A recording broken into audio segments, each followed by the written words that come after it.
Good morning. Hey, Seattle. As always, it's your girls, Jasmine and Shantae. Welcome to another Thursday morning and another episode of The Way with Jazz and Tae. We'll be bringing you lots of laughs and class to get you ready for the day and the weekend ahead. Will it be the way or not the way? Find out and join the conversation. Hey, you guys. Welcome back and good morning to The Way with Jazz and Tae. It's your girl, Jasmine and Shantae. How are we doing? You guys, it has been a crazy week. Oh, like you wouldn't even believe. We had the longest week in history. And I feel like, we prepared for like a less busy week to follow it. And you know what? I'm pretty sure it's just going to get filled up. Again. Because that's just how it goes. That's really how it goes. It's like, oh, I'm free, so let's just book in all this time. Right. Oh, you want to meet? Come on, I've got time today. Right. And every day. But, yeah, we've had a really busy week. We went to a really cool show last night, which we'll talk about during our review of the week. We've also, recorded our episode on Thursday. What else did we do? I ate, what did I eat? I ate something really good the other night. Oh, our friend Kathy. Yeah, Kathy. She came through and we hung out with our friend Saba as well, and we kind of had like a little girls' night dinner, and we watched the Aaron Hernandez documentary, which is our hot topic. Yes. So that's an important piece of information here. Yes. But Kathy came through with this like spicy Cajun chicken pasta thing, and ooh, it was so good. Yes, it was really nice and spicy. I love spice personally, and like it was a little hot for me at times. And I actually don't like spice, and I thought it was just right. Yeah, it was like yum yum. It was so good. But other than that, the week was pretty chill. I don't think we got much. I haven't got much sleep this week. Yeah, I haven't either. I've been kind of battling like an allergy attack, I think. I'm not quite sure. It felt like a sinus infection. It felt like an allergy attack, but all I know is I couldn't breathe through my nose, and I had a lot of pressure in my head. I feel so much better though. Yeah, I'm glad. I felt bad because I can personally relate, and I know what it's the feeling to like need a tissue and then to not have one. Right. It's not the way. Like I felt like a Puffs commercial. I keep saying that. Like I felt like, the noses that are running away on the cartoons' faces. That was mine. My nose was like, I've had enough. You can't wipe it anymore. It's raw. I was like, but yeah, so that was our week, as always. Let's see. We're going to jump into an icebreaker, which this week is going to be a little two-parter kind of thing. Mm-hmm. One is going to be more traditional, like a little game that we play. The game's going to be called Categories, which I will dive into in just a second. And then second part is Shantae and I are going to take a second and tell you guys a little bit about us. For those of you who are new, or for those of you who don't know us from our previous podcast. Mm-hmm. We just realized that we haven't really taken a moment to do that. How did we get 4 episodes deep with you guys and you guys don't even know who we are? Right. What even is that? But first, let's do categories, okay? So, yay. Was that a sarcastic yay? Yes, because it's another King's Cup like game, and I'm like, true. Okay, so with categories, similar to questions, you are limited to a response that is within that category. So a really simple one is going to be like, colors, blue, green, pink, purple. And you obviously cannot repeat the same thing. And if you take too long to respond, you're going to be not a loser, but like you lose the round. that was coming out kind of hard. But yes, so let's jump in. First, I'm going to start with shoe brands. I hate it. Okay, I'm going to start then. Adidas, Nike, K-Swiss, FUBU. Is that a shoe? This FUBU, I don't know if they have them anymore. I think maybe at one time. We'll just keep going. Fat Farm, Timberland, Lugs, Uggs. Case. Darn it. I win. You threw me off. I'm going to say, yeah, I threw myself off with the FUBU. Yeah. I don't think that's it. And That's a clothing brand for sure. I kind of meant to say Fat Farm. I really want to look up and see if like FUBU has shoes now, because I want to know what those ever looked like. What are other good like shoes? Skechers. Oh, I don't wear New Skechers. Balance. I don't wear New Balance either. Fila. Brooks. They are Brooks. from And those Seattle. are expensive too. If you got a pair of Brooks, you out here. Just looking it up on the internet right now, I don't see FUBU. Oh, I don't know. They might be kind of old too, but they're giving me Fila vibes. I'll take it. Next category. Are you ready? No, It's going to be cars. I don't like it either. Okay, Ferrari, Mitsubishi, Maserati, Hyundai, Toyota, Rolls Royce, Ford, Cadillac, Bentley. oh, Nissan. Mitsubishi. I said Mitsubishi. No, you didn't. Yes, I did. You That's did? the first thing I said. And I don't know why. Like, I was trying to think, what's my car the whole time? And I still can't. What is your car? A Chevrolet. There you go. I drive a Toyota. That's why I went to that. Oh my That's so God. funny. And here's the thing, now that I'm thinking about it, we like could have probably just been mentioning like different types of like the same car. You know what I mean? Yeah. Like Toyota, Prius, Corolla, Camry. Oh, that was a fun one. Yeah. So now, Let's do, how many facts or so do we want to give about ourselves? let's do 5 each. That sounds good. A cool 5. That's even 10. Yeah. I'll take it. Let's start with, you start. Yeah. So as you guys know by now, my name is Shantae Young. A little bit about myself. I am not a Seattle native. I'm a transplant. So that's fun fact number 1. I was actually born in Kentucky and I moved to Washington my junior year of high school. I'm a Coug. That's fun fact number 2. Ooh. 3. Like I didn't know that. Sorry. Honestly, everybody should know that at this point. Yeah, go Cougs. Go Cougs. Yeah. Just because it's like the only thing I ever say about myself. I'm like, I'm not from here and I'm a Coug. Number 3, lived in Florida prior to living in Washington. I have a Florida education, so I'm joking. I was going to say like something really mean about myself, and I'm like, actually, I'm pretty smart, so. That is true. And here's the thing. You got your best education outside of Florida. So how about that? Fact number 4, I am the oldest. Oh yeah, how many? I have 4 siblings. Amaya, John, JC, Anthony. Love it. I love that you can name all your siblings. I don't have as many.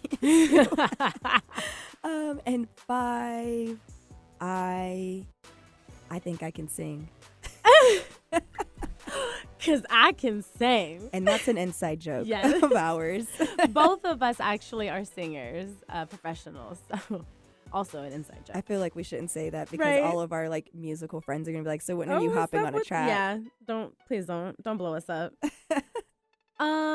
Let's see. 5 fun facts about me. I am a Leo and a very proud and true Leo. I don't know how to explain it, but like people meet me and I tell them I'm a Leo and they're like, "Oh, yeah, duh." That makes sense. Right. I have a lion tattoo actually on my hip related to that. I wouldn't say that I'm like huge into astrology. I have a general understanding of it, but I am trying to actually have a better understanding of it because I do talk about it a lot and I try to relate it to my life, and I should probably know a little bit more about what I'm talking about. Number 2, I am the baby of, I think total it's 12 kids. Yeah. I'm not going to name all of them. But even though she could. But I love them all. I love you guys all. And my one brother, Zach, and my sister has done a couple of like these cut videos with me, and those have been pretty fun.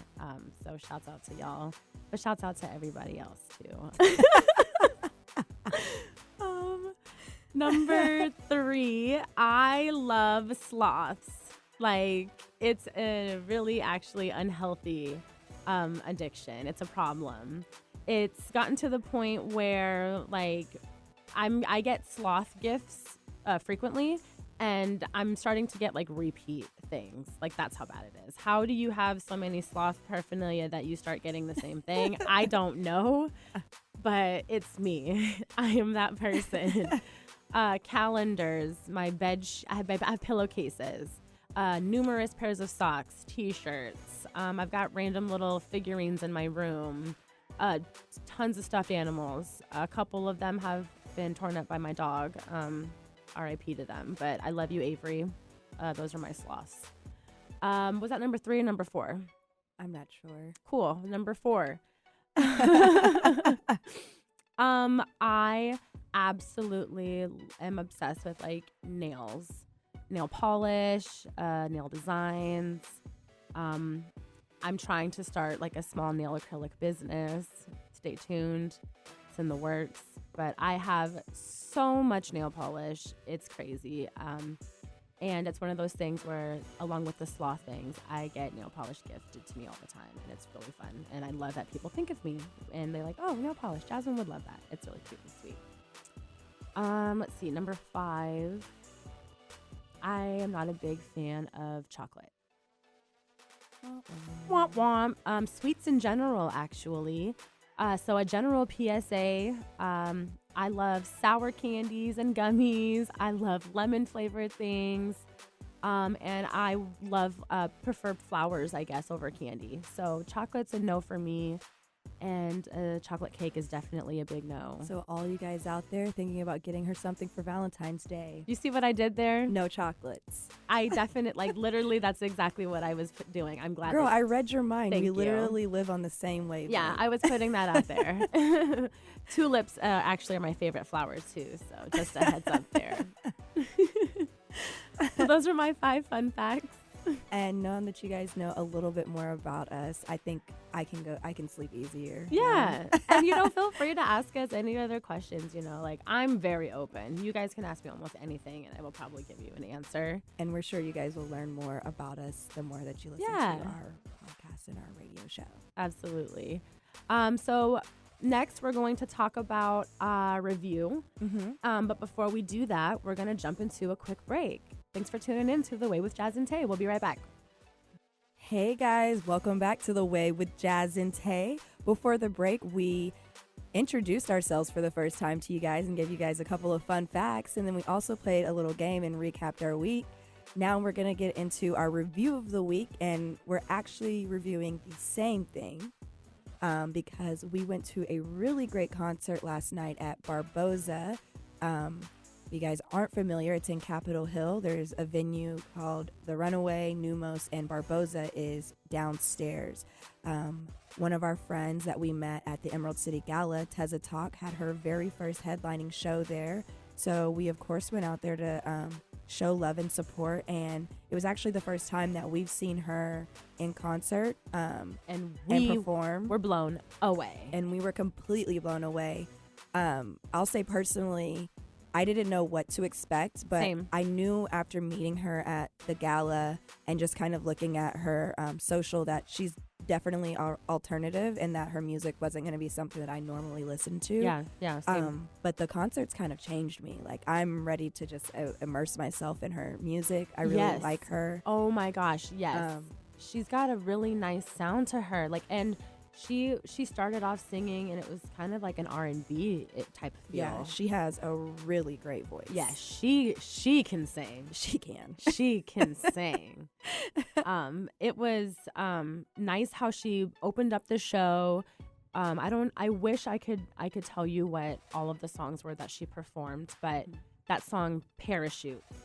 We love Parachute. It stood out to me. Oh, and STFD, which we cannot say on the air. But it's sit the F down. There we go. That's what it is. But like both of those stood out to us, and I really loved how she kind of introduced them, like how she talked about them beforehand. Told us kind of like what kind of space she was in when Yes. she wrote it, or what the mindset was behind the song, and it really kind of helped you to put yourself there. Yeah, and it kind of set the tone or set the mood for the performance, and it was just I found myself like not even subconsciously, not even thinking about it, but just completely, I feel like, immersed into it. I was hypnotized, and I felt like I was somebody who had been like, riding with her for a minute, like I felt like I was like, oh my God, like seeing my baby on stage performing, like that kind of thing. She's really great at performing, and I really loved that she had dancers, and she had a violinist at one point, a female violinist. She had a backup singer that was a male. He was male, and he was also playing acoustic guitar, and I was just kind of like the whole set, just the different things that she was doing. I almost forgot about those dancers, and they came out with the heat, that energy. I didn't forget about the dancers. It was there was like a part of the show where I was just staring at the dancers because it was giving me so much life. Yes. And actually the guy who sang backup for her, he actually opened, or he was one of her openers, and I'm not sure how to say his actual name, and if it's how we think it is, we can't say it on air, so we're going to spell it for you. But Daym is his artist name, and he had a really cool sound as well. Like when we first got in there, the song that he was performing was kind of like a funky beat, kind of was giving me, I would say, Prince vibes.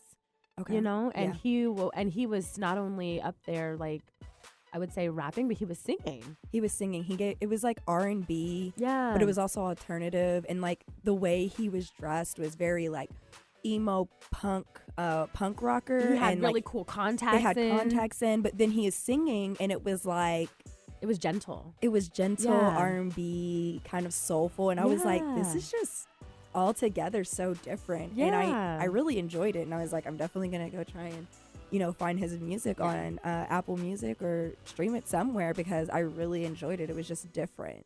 Same. That was a very good intro to her set. To Teza, and Teza killed it. So, bravo to her.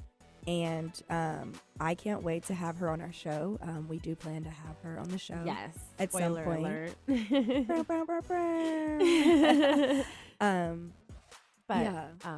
Shouts out to you, Teza. Keep doing your thing. I cannot wait to see where you go, because this was an absolute killer, I feel like, for the first headliner. So I just know that it's going to be great things from here. I'm definitely excited to go to more of her concerts. Yes. I'm like, let's go. And especially when we start knowing more of her music. Right. If she goes to Afropunk again, I'm gonna be the fangirl stan right there. Like, we won't know how to act.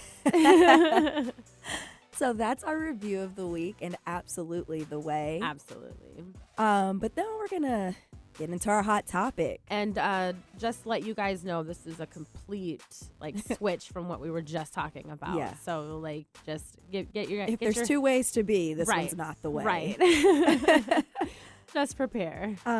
So, as you guys all know, Netflix has been putting out a ton of documentaries lately. I'm not quite sure why. Shouts out to Netflix for the documentaries. Keeping us in our houses and keeping us fat. But they've been putting out a lot of documentaries, and recently they actually put out the Hernandez documentary. Inside, what was that? What's it called? Inside the Mind of a Killer or something like that? Girl, it's the Hernandez documentary. Yeah, that's true. Everyone's gonna know what you're talking about when you say it. It is a 3-episode series, and each episode is an hour long. And actually, my mom was the one who recommended that we watch it and talk about it, because she was like, it's actually extremely interesting. And she had actually started listening to a podcast that was kind of doing the same thing, but talking about, a little bit different aspects in his life and talking to different people. So we listened to that the weekend that we were coming back from Vancouver, and then directly after that we started watching the docuseries.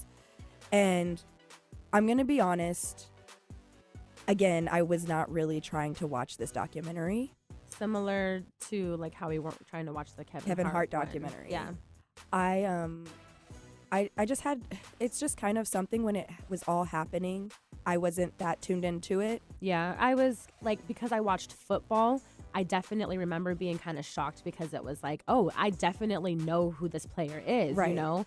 But I also wasn't like following it super close. It was right. just kind of like, oh, okay, well, he was in the NFL. He was accused of murder, and now he's not in the NFL. And that was Right. kind of, that was And it. that's kind of what it was. And I think for me too, it was kind of like this media frenzy that kind of, it was just kind of, it's always like this when there's a celebrity or usually somebody in the NFL that's, Well murdered known. someone. Yeah. It just kind of goes crazy and you never know what's fact, what's fiction, Right. and what is actually going on. And it's better to just tune out. Exactly. So that's what I did when it was all happening. So when this documentary came out, my mom was like, you should really watch it. I was like, I just never really had any interest in it to begin with. Now, getting into it, every episode is an hour long. Each hour is full of twists and turns and ups. Plot twist and just let's up the storyline to make it Right. more interesting. And again, I still don't even know what's real and what's not real. I'm going to be honest. After watching the documentary, I feel as informed as I was prior to watching the documentary. So what is the truth? Nobody knows. Still to this day, no, I don't think that anybody truly knows what happened And it's unfortunate that he took his life and nobody will know. because right? of that. Yeah. But I would like to talk about it a little bit more in depth. And Yes. if you haven't watched it and you plan to, this would yeah. probably be the time for you to tune out. Because Spoiler alert. Spoiler alerts. However, I do want to get into it. So, generally whenever we watch these documentaries, I get on Twitter or social media and I try to see how people are, responding to it and how they're acting. And one thing that I noticed was that a lot of people were like, dang, he was so fine and he was just so attractive and he could have murdered this. And I'm just kind of like, Kibosh that. let's just skirt on all of that. Trash that. I just will never understand The glorification. the glorification of a murderer. I don't really care how fine you are. You're putting off those killer vibes even when you are fine. And I'll say that. Like They did it with Ted Bundy. they did it with Ted Bundy. He had all the charm in the world and that's actually, like he used that as kind of like a way to prey on women. Like he Right. knew he was good looking Right. and he knew he was charming. And I just think that it's like, yeah, like while they're attractive, there are other characteristic traits about them that didn't make them that attractive of a person. And while I can say, yes, physically, Aaron Hernandez was a good looking man, the whole package is a no for me, dog. It just makes you it makes me kind of like sick. Yeah, it just- actually it- like, It upsets the stomach. yeah, it really does. I know we were going back and forth with our friend Saba about it. She's like, oh, but he's so fine. And I'm like, but That doesn't mean anything. It doesn't. And also just like listening to the documentary and listening to how he spoke to women and how he, spoke to his fiance while Yeah. he was in jail. Okay. Mind you, the man is being accused of murder. He's locked up. There's a lot of evidence against him. There's a lot of evidence against him. She's been one of the only people to stay loyal to him, to continue to talk to him, to stand behind him.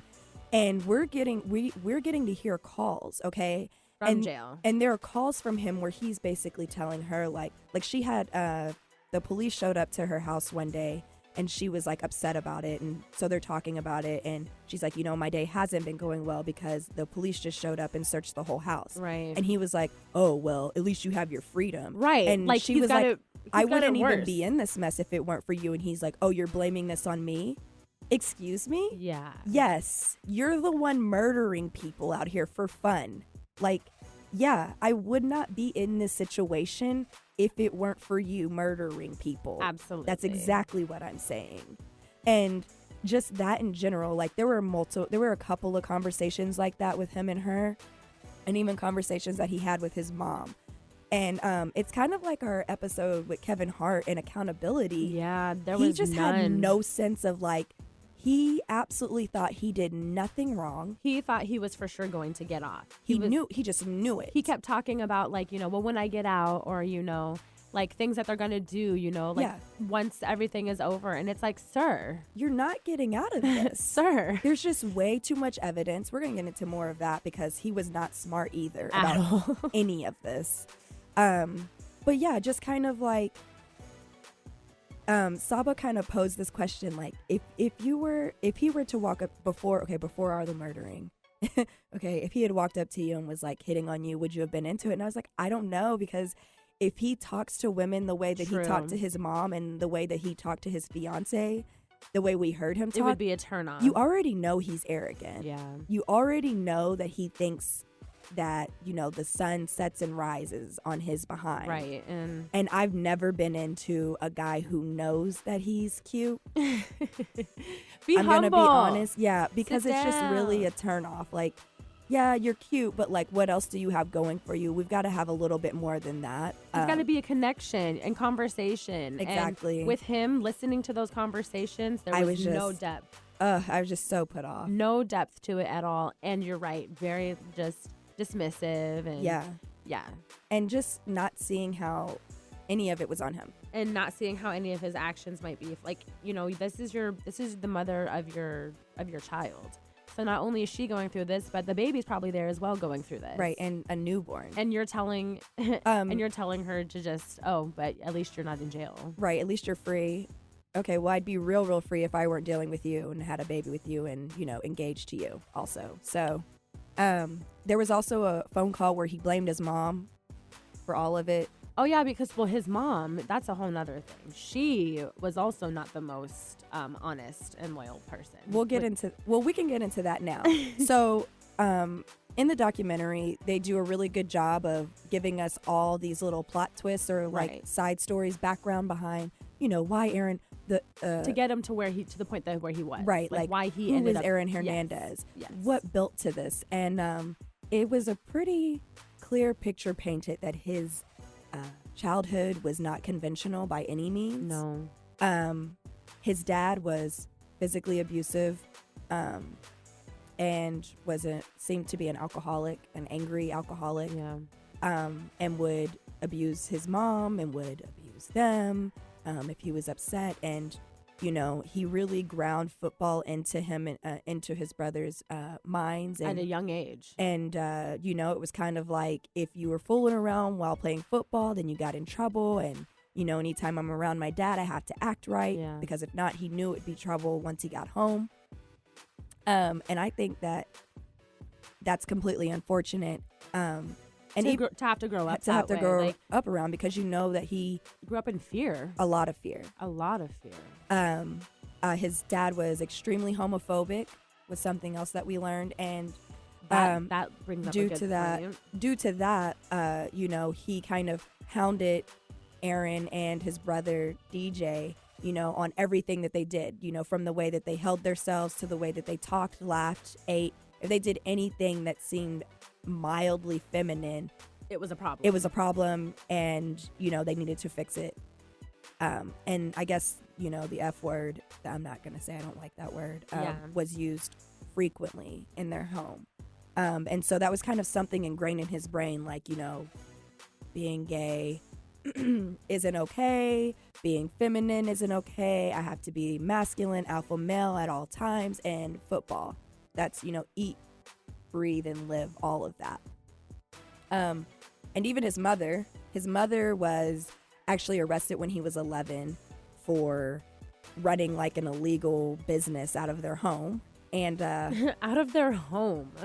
And it was actually like a, how families have like the inside little, like, oh, you remember that time? Like, that was like an inside joke to them. Like, remember the time the feds busted in the house? They were laughing about it over the phone. And went to jail. And so that just kind of speaks to their relationship, and how, like, I feel like that speaks hugely to why he had the attitude or mindset towards it that he did. Without a doubt. Because she was laughing about it with him over the phone, as if that wasn't extremely illegal and potentially traumatic. And also just like, what kind of standard are you setting for your child? Yeah, exactly. Like monkey see, monkey do. Yeah. And and he once he got older, after his dad passed away when he was 16, he actually moved out and moved in with his cousin Tanya, who they also had a very weird relationship. It hinted at being maybe sexual. Yeah, like they might have. And that is not something that, you being a young boy, what if that was your first sexual encounter? Or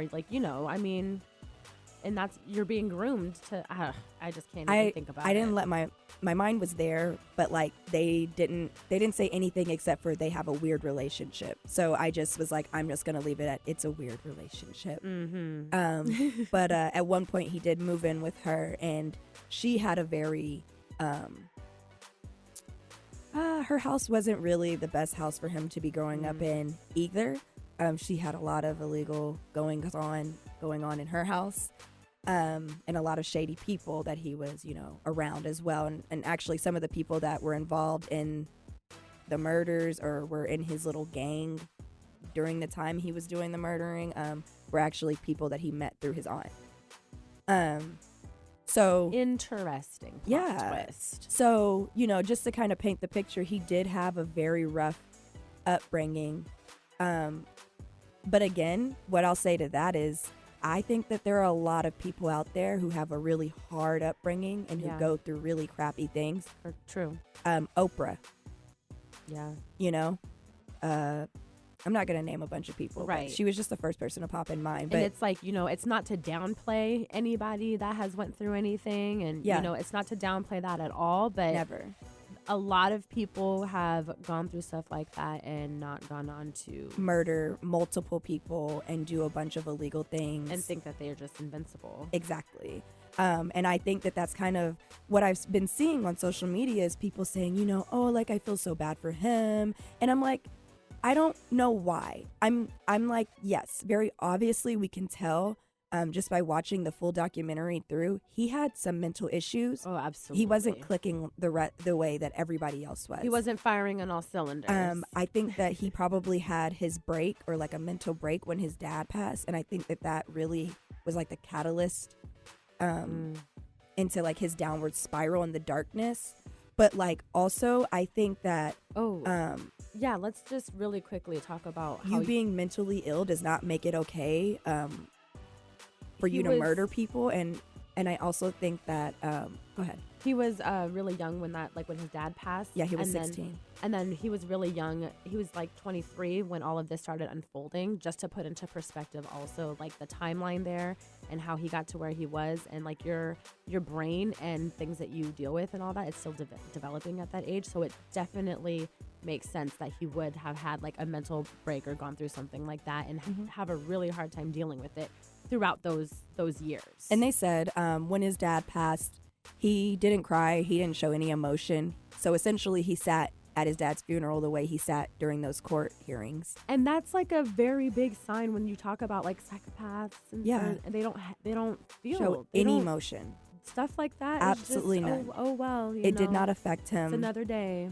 Yeah, and Woo-hoo. and I genuinely think that maybe he thinks he didn't do it, or he thought he didn't do it. He could tell himself enough that he actually either told himself it. enough, or maybe it was like a break and like he like blacked out, like maybe that was somebody else to him, but like that was you. But I think that everybody's like he obviously was mentally ill, and I can feel for that. I think that mental health is important, and it's not taken seriously enough. And what I think is really sad is that from like 6 years old, he had been playing football, which is an extremely physical sport. And they even talked about this, but he had a CTE, which is, I don't know the full name of it, but is essentially that brain injury from being in football where you collide with each other. You just have consistent contact repeatedly over at, and full over, force, and it starts to years affect your brain. And years and years. Yeah. And it can cause Alzheimer and all types of other things. Alzheimer's. Alzheimer's, all down the line and all of that stuff. Yeah. And I'm sympathetic to that. Right. But I think in a larger picture, what we should be saying is, okay, so we have Aaron Hernandez, this kid who started off so sweet, so kind, was a great football player, But from like a very young age, they saw that he kind of was troubled. Like right after his dad died, they were like, and where was the it wasn't help? good. Where was anybody to help him? They literally just said, keep playing football, guy, and go about your life. Because they were being selfish. So what did he do? He continued to play football. He continued to push his body to his limits. He ended up moving to Florida away from all of his family. So then he alienated himself from anybody he knew. And that's really when all the craziness started for him. That's where the first murders happened. And then he gets to Florida, and I don't think that he murdered anybody, but he definitely shot someone when he was in college. And he also busted a bouncer's eardrum at a party because he was underage drinking. And as a football player who was on a full ride scholarship, they covered for him, which I have a problem with in and of itself. Oh, absolutely. It happens all the time. Too many times. And I think that was the time for them to stop and get him some help. Because it's already been a problem at that point. You saw the problem years ago then, and here he is now actually acting out now. Acting these things out. He needs help. You can tell he needed help when he got there, and they didn't provide that. Like, here's this boy coming from a troubled home whose dad just passed away, and he's from Connecticut and then just decided to move to Florida out of nowhere. Like, he was supposed to go to UConn and then decided, you know what, I'm going to go to University of Florida. And they were like, come on, you're going to be our star player, but we're not going to do anything to make sure that you do anything right and that you're successful in life. And then, he's drafted 113th in the NFL draft because of this. Because people saw that he was troubled and they didn't want that problem, but the Patriots picked him up. You know why, though? Because it's the Patriots. But here's the thing. If you hear other people saying, I don't really want him on my team because he's trouble, you know what you could have done then? Get him some help. And that's just where I think that they missed the buck. Like, hey, we will give you this opportunity to play in the NFL. But you've got to do this first. We'll give you this contract, but here's what's written in this contract. Right. A, B, C, and D. And if you don't fulfill this, then sayonara. And Robert Kraft, I think he kind of knew some of the stuff that happened, and he knew about the stuff that had been taken care of in Florida. And I'm like, so now that we're sitting here and we've got like a triple murderer on our hands, and you guys are all trying to sit here and say, oh, we didn't know this was about to happen. How could you have not? Yeah. And I just don't have any real sympathy there. At all. And then let's talk about the murdering of his friend. Yeah. And how his girlfriend or fiance, I don't know if they were married, but he happened to be dating the sister of her. Yes. And that was a whole thing within itself, too. Yes. So there were, I don't even know where to begin with that. Essentially, his sister's boyfriend. So what would have been his brother-in-law? And here's what they alluded to, maybe that he found out he might have been homosexual or something. Yes. And that maybe might have been why he decided to murder this man, because again, going back to the homosexuality or the homophobia from his father, right, this being an issue. Now, they introduced somebody else who said that he was actually in a relationship with him. That was a male. So I haven't touched on that yet because no, you're good. I haven't touched on that yet because I'm not gonna say I believe it. That's what I mean, though. It's like part of the whole twists and turns and reasons why I have a hard time keeping up with it and believing any of it. Yeah, it's like, where did this come from? You're just saying that this is a thing.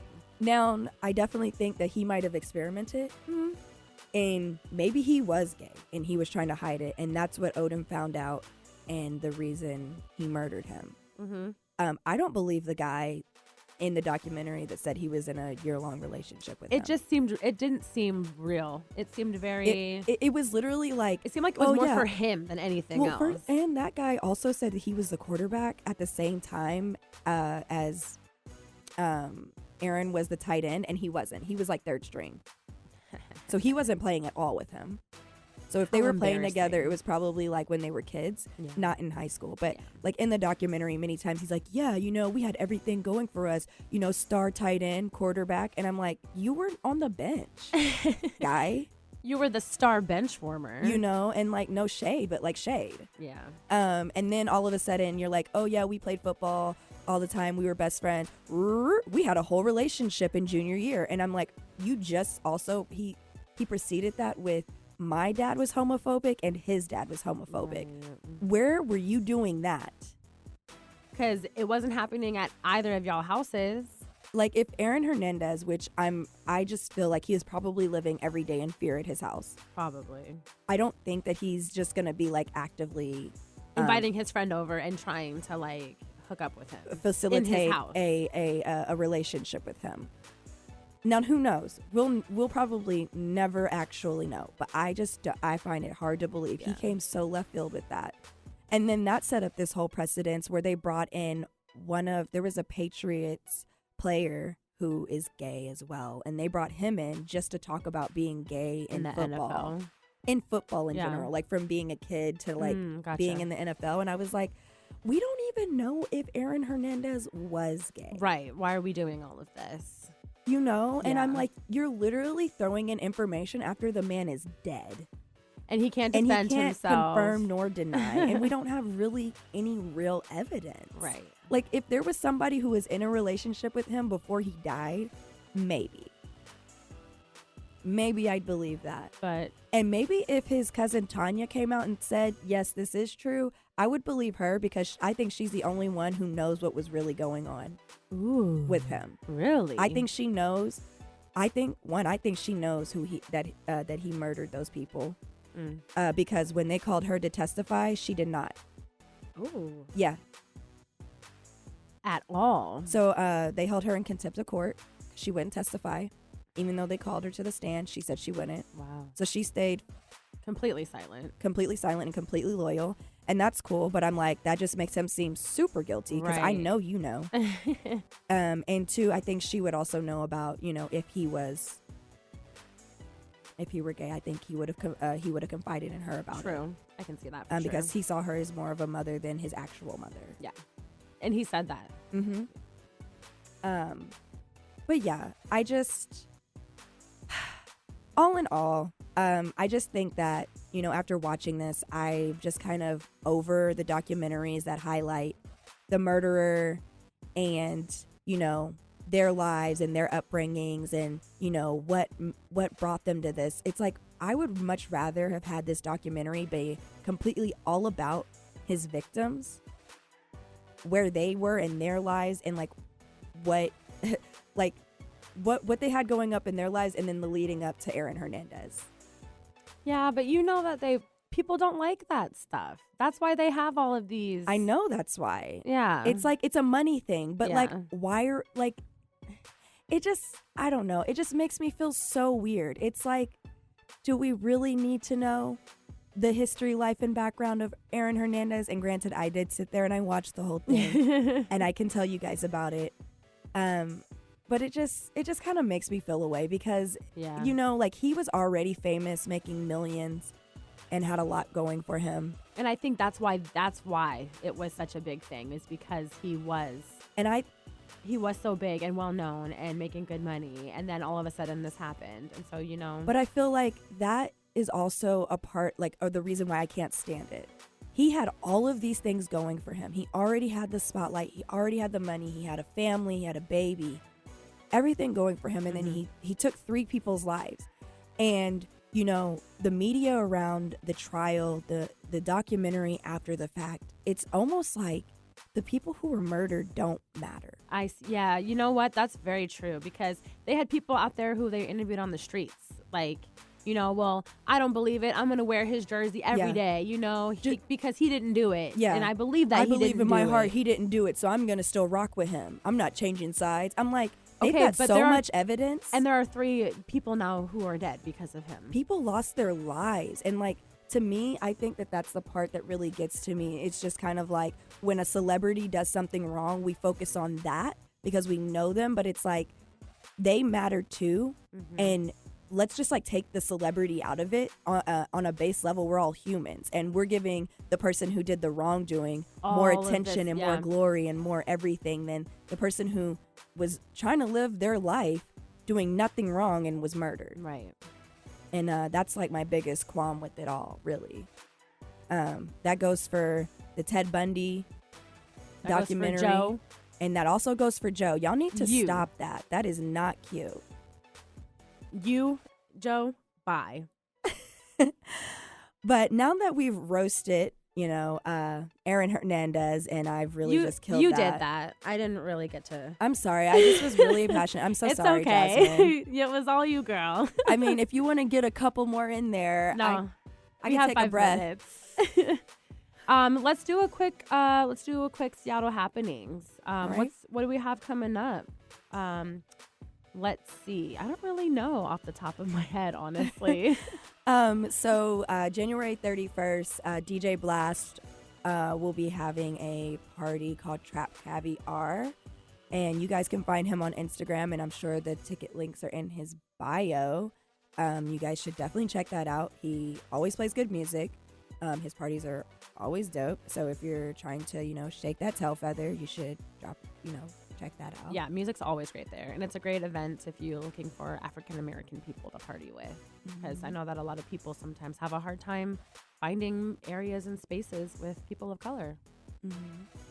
What else is coming up? Oh, the Grammys are January 26th. And, I know it's not a Seattle happening, but I've already said that if Lizzo or Ariana Grande don't win Album of the Year, I'm already throwing a fit. And I saw something today that said it's going to be Lizzo and Billie Eilish. Oh, yeah. Billie Eilish did have a really big year, so I can understand that. No, you're not. If Lizzo doesn't win, I'm going to be upset. I'm just saying. Well, let's do a quick recap and say what's the way or not the way. I think our busy week was a little bit of maybe the way and not the way. It was very productive. However, I lacked some sleep, so that aspect, not the way. Being productive and networking, the way. Definitely say not the way as well. Because I was sick and I would have loved to have gotten a little bit more sleep. And after watching the freaking documentary, I didn't even sleep. So I was like, wow, that's great. That's awesome. Categories, our icebreaker, and fun facts. That was fun today. Hashtag the way. All the way. That was a fun one. Thank you for humoring me on that. Let's see. A review. The show. Teza Talks at Barboza. The way. All the way. Definitely. Teza is amazing. Thank you for inviting us, for having us. And it was nice to see all of our friends that we met at the gala and just people that we know. That was a great time. Yes, and I can't wait to see, like I said, the next show. It'll definitely probably be the way. I don't see anything coming from you that's not the way. Yeah, I think that for us, you started off very strong. You can't really, I think you're going to just go up from there, so. And last but not least, our hot topic, Aaron Hernandez. I feel like this is the first time we've had a hot topic where we've been negative about it. Not the way. Yeah, it is an informative documentary. Again, watch it and see what you take from it. See what you think about it and everything, don't let us sway you. But we're going to say that it's not the way. And again, all of you out there talking about how handsome he is and glorifying that, it's sick. Stop. It's not the way. Yeah. Have some respect for yourself. Yeah. Yeah, not the way. I'm over it. But also let's take mental health and True. Let's take a moment. The physical effects of football or whatever you want to call it. I don't know. I just think that there are some things you can glean from it, and I think that we need to do better as a society because we kind of set him up to fail in many ways. There's a lot of signs, there's a lot of opportunities, and they missed them all. Yeah, so definitely. All right, guys. Well, thanks for tuning in this week. We will catch you guys next week. As always, thank you so much for tuning into The Way. Catch you next week, same time, same place. Follow us on Instagram at The Way Jazz and Tae and on Twitter at The Way JT. Don't be afraid to DM us if you have any questions or suggestions about the show. Until next time, bye. Peace.